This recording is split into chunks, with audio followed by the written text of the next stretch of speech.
crisscross applesauce. This is Jonathan Schrantz, and today I want to continue our look at checkmating patterns with a focus on Boden's mate. So this is definitely one of the cooler, prettier mates that are out there. It's a mate that occurs with two bishops where they cover the opposite colors. So, one of these bishops will cover the dark squares. One of the bishops will cover all of the light squares on the light squares. And this is, again, kind of aimed at beginners, but this one is so pretty. This is one of those once-in-a-lifetime opportunity mates that I think even higher-rated players will really enjoy taking a look at a lot of these games. And this video, I have to admit, going into it, is absolutely cursed. This is my fourth time recording it, so One Take Johnny over here is going to just do this all in one go. No edits, let's just get this thing done, and let's get it right this time. So, in this position, with the bishops, you can go ahead and pause if you want a little bit more time, but the checkmate actually occurs in one move here after bishop to a6. So here it is in its basic form. The bishops create kind of this crisscross, they create this X pattern, and they cover all of the light squares. This guy covering all the light squares, the other bishop covering the dark squares. And this typically occurs after black has castled over on the queen side, for example, and for some reason, the d file is either blocked with black pieces, or, for example, white has a rook on the d file. Something like that will make this mate a possibility on the board. Now, most frequently, the way that this occurs is through a very dramatic queen sacrifice. So our main players in all of these puzzles are going to be the queen and the pair of bishops. So here, hopefully you can pause and figure out the solution to this puzzle. It's a mate in 2 now, and the sacrifice that we're typically looking for here is queen takes c6, very dramatic, opening up a diagonal for the bishop, and now bishop to a6 is the game ender. Notice again how the bishops just do an awesome job taking away all of the squares in a nice little X pattern, and there is Boden's mate. So for historical reference, I actually want to take a look at the very first Boden's mate that ever occurred. This is a game between Schulder and Samuel Boden. This was just a friendly game, as I understand it. They played some Philidor with f5, and, after some complications, black actually had a slightly better position here. Just look at the pawn structure. So we know black is doing well, and we already kind of know where the white king will be headed. So black starts with bishop to f5, and we can see all of our key players here. We can see the pawn structure that we're looking for. And so, in fact, after white does castle on the queen side, the game is totally lost for white, if you can believe it. The problem is, though, how to get the bishop on f8 into the game. So go ahead and tell me what you guys would play in this position. Hopefully, if you took a little time and paused, you were able to find the move pawn to d5, opening up the diagonal for the bishop, and obviously white did not see anything coming and simply took here. And this is the very first time it ever happened, so surely this next move must have been an absolute shocker.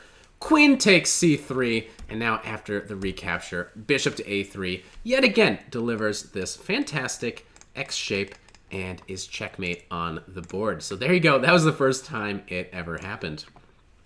Edward Lasker was also a guy fortunate enough to get this pattern on the board. So in this kind of position, he actually does a great job. What I like about this game is he makes it really hard for black to castle on the king side in this position. If you do go on the king side, there's going to be a lot of danger now. So after a few provoking moves, he makes it impossible for black to go that way. Carefully puts the rook on the d file, which is very important. And after black castles on the queen side, can you now see how Boden's mate will be achieved in this position? We do notice, of course, that there's not a knight on d7, but that's okay because we got a rook on the d file. So here again, the pattern does work. Queen takes c6, and after the recapture, the bishops yet again make the X pattern, and it's the rook on the d file that is preventing the king from running to the d7 square. So here, in fact, all of the squares in front of the king are covered, some by the bishop, some by the rook, and it's another example of a very exciting Boden's mate. Now, if you're fishing for these, if you really want a Boden's mate in one of your games, there's no better opening than the Black Mar-Demer, and in particular, the Rider Gambit, where you take on f3 with the queen. I don't know if you're looking for this, but if you're like, all I need to do in life is I need to get a Boden's Mate, this is 100% the opening that I would recommend. And who else to watch but Emil Joseph Diemer himself.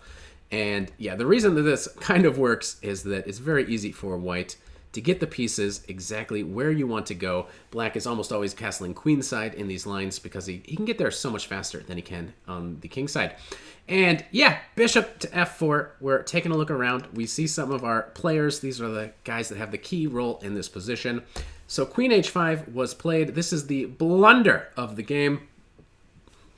And now white was able to win, of course, with queen takes c6. You guessed it. And now, yet again, we have another awesome illustration of Boden's Mate. Okay, now here's a clever one, too. This is Alexander Alekhine. This is a 12-move miniature. And now we're going to see the pattern slightly different. In this game, we got a French defense. It's a winnower. We got bishop d3.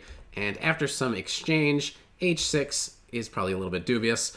But bishop to a3, we're starting to see how are our bishops going to be able to create this pattern for us this time.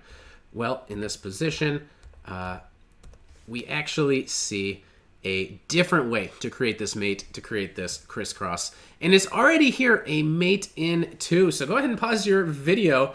It's again, we can kind of see, we understand how this guy gets in here, but how are we going to get on the other diagonal to create this X shape? Well, the way to do it is yet again with a queen sacrifice. This time the king is on e8, but the queen can now sacrifice. Queen takes e6, and after the recapture, the king actually gets mated in the center of the board. Here we can see the bishop's doing an awesome job creating the crisscross and delivering yet another fantastic mate. So the king doesn't always need to be castled on the queen side, for example. Sometimes this can occur right in the middle of the board. And as we'll see a little bit later, sometimes it can happen when the king is in, even on f8, for example, all sorts of different places in the center of the board, not just on the queen side. So we move on to yet another example here. I think the puzzles do get a little bit tougher, but here's exactly what I'm talking about. So we got one of these positions where the king is on f8 now, and here white actually has a very clever move. Obviously, knight to d4 looks like a pretty good opportunity to attack a pinned piece, but white can now play the very clever knight takes d4 with the idea that if you do end up taking this queen, obviously we're not just going to take back, we're going to give this check, and it's actually white that's going to pick up some material here. So in this position, white now took on g4, and we can see white is starting to get a very strong attack. White comes in with a big threat, gonna force the queen to move over to e8 to guard that f7 square. And yeah, after this very strong move, f5, threatening f6, we can already get kind of a good idea of how white might be able to get some sort of Boden's Mate here. Bishop d4 was played, covering the f6 square. Go ahead and pause your video, though, if you want to try to find what white actually played in this position. White went ahead and played f6 anyway. The idea being that after black takes back, there is yet again a Boden's Mate. We can see the bishop on this diagonal already doing an awesome job. All we need to do is get the other dude over there. How are we going to open up that diagonal? Queen takes f6, you guessed it, and after the pawn takes back, yet again, we get the crisscross X shape, another Boden's Mate. So yeah, I like that one. That was really awesome. Just this simple idea here of driving the pawn all the way to f6 just to be able to open the diagonal was really nice. Hey, let's see how Paul Morphy does it. That guy is pretty good, and he's so good that he's starting this game without a knight on the b1 square, so a little bit of an odds game where, yeah, black plays this really aggressive opening. Morphy's got to be playing something kind of sharp here, and yeah, black is probably winning for a long time, but he's really making it hard on himself with where the king ends up. And yeah, at some point here, we start to see where white might have some huge attack. So black's been under pressure, but up to this point has probably objectively been fine. But now that there's this pressure on the d file, we can start to see white will begin to mount as much pressure as possible on d7 and ultimately get a winning attack here. So he begins with the move e5, very logical, to drive the knight away, try to remove one of the defenders of d7, and then eventually play the move e6. So a very nice way of continuing. Here follows it up with queen to a4, threatening a mate. So yeah, he's definitely identified the target. White defends with the queen, but now pawn to e6. So white is now totally winning, but it is really nice to see the way that Morphy finished it up here. This is actually a mate in 3 now, so after knight to f6. You can go ahead and pause your video and see if you can find the best solution. Stronger players will probably want to work out all of the variations as we go along here, and hopefully find the best way of continuing in every line. The winning continuation here is rook takes d7. This is very natural because if the knight takes back, there will be just a simple mate in 1. So black really needs to decide which way to go. In the game, the king went to c8. I unfortunately already have a few hints on the board, but we're not editing anything. One take Johnny. He never goes back. And this position is actually a mate in 2. There's only one mate in 2 in this position. And that is after the move rook to c7, where, yeah, you can block. This is going to lead to a mate. Or you can go back over here, and now you have a very nice mate with a pawn after the move pawn to e7. So, heading back, though, to this position after the move king to c8, we yet again see one of these examples where it's the rook covering the d file. This bishop is on this diagonal. There's not a pawn on c6 this time, but queen to c6 does open up the diagonal, so there doesn't always have to be a pawn. There doesn't have to be a bishop on c6. Sometimes just the c6 square itself is the target. So here it's really nice. Didn't even capture anything, just sacks the queen to open up the diagonals. And yet again, we have another pretty Boden's mate. Okay, tough one. Let's go on to our toughest example here. This one is really nice. So we have an opening here. And it's very clear that white has a strong position here. White's gotten all the stuff out. White has the minor pieces out. The queen and rook look like they're very strong potentially for some attacks. And the king is nice and castled. Black does need a couple moves. Just let me get my knight out, let me get castled, and black will be fine. So the time to strike is now, and white starts with a very excellent move. Knight to f5. So this is awesome. Sacrificing the knight with the big idea of knight to d6 and recapturing on f7. The king moved over, knight takes f7, and now after bishop to e8, instead of recapturing the rook right away, which is definitely a good move, white tried queen to d5, just simply saying, I protect my knight, and obviously this would be a mate in 1. Black tries a very clever move, queen to a5, just saying, let's get these queens off the board. White can't afford to trade the queens here, so plays the move queen to e6. Now, black follows it up with a knight to d4. And in this position, white has to play something that's very clever. And that move is knight to g5. The idea is if you take the queen, which didn't happen, there's going to be some complications. However, black really probably should take the queen here. Maybe black in this position was actually trying to win because maybe black didn't see the Boden's mate, which is definitely not easy or clear to see from a distance. So black very easily might have thought that they were winning in this position, but should bail out with here. And it's possible that black saw this and saw knight to f4 and said, okay, this must be a draw because the king's got to go back to f8 where we can repeat a bunch of times. And if you do go here, this is going to lead to just huge danger.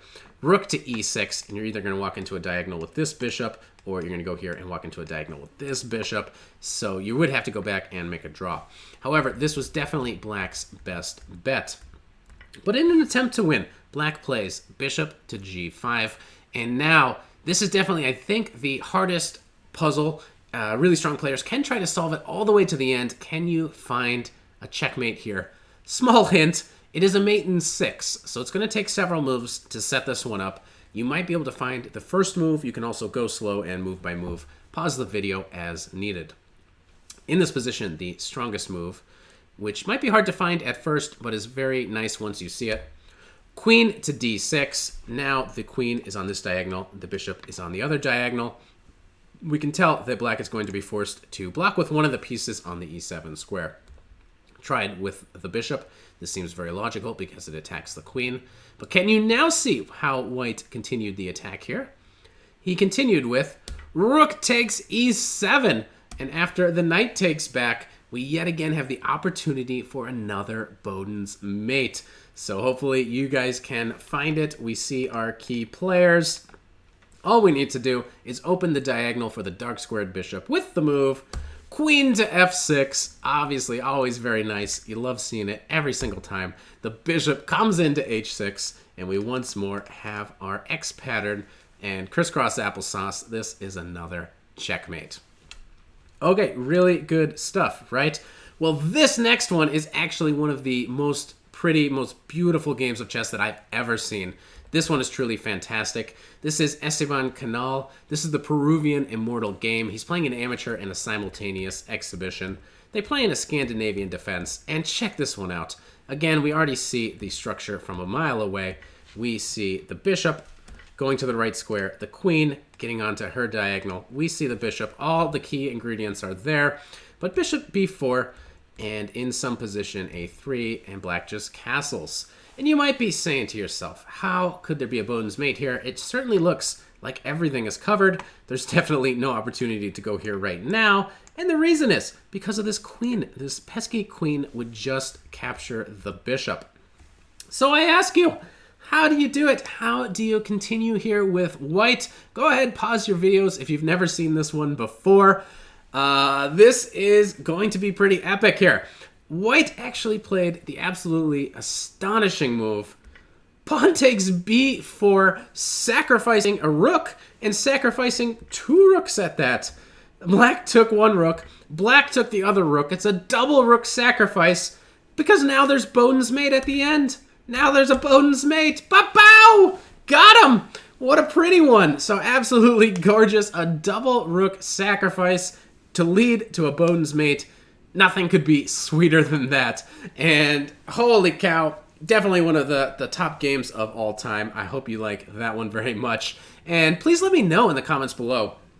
Have you guys ever had a Boden's mate in a real game? I'd really honestly love to know if you guys have ever gotten this clever mating pattern in a real game. Certainly one to look out for, certainly one to know about, and it really gives you an appreciation for how the bishops can work together and deliver mate against a king. So yeah, if you guys did like that and you want to know when the next episode here of Checkmating Patterns is going to be coming out, please subscribe to the channel. Helps me out a ton, and that way you'll know when the next video comes out. Give it a big like, and I'll see you guys next time for another Checkmating Pattern video.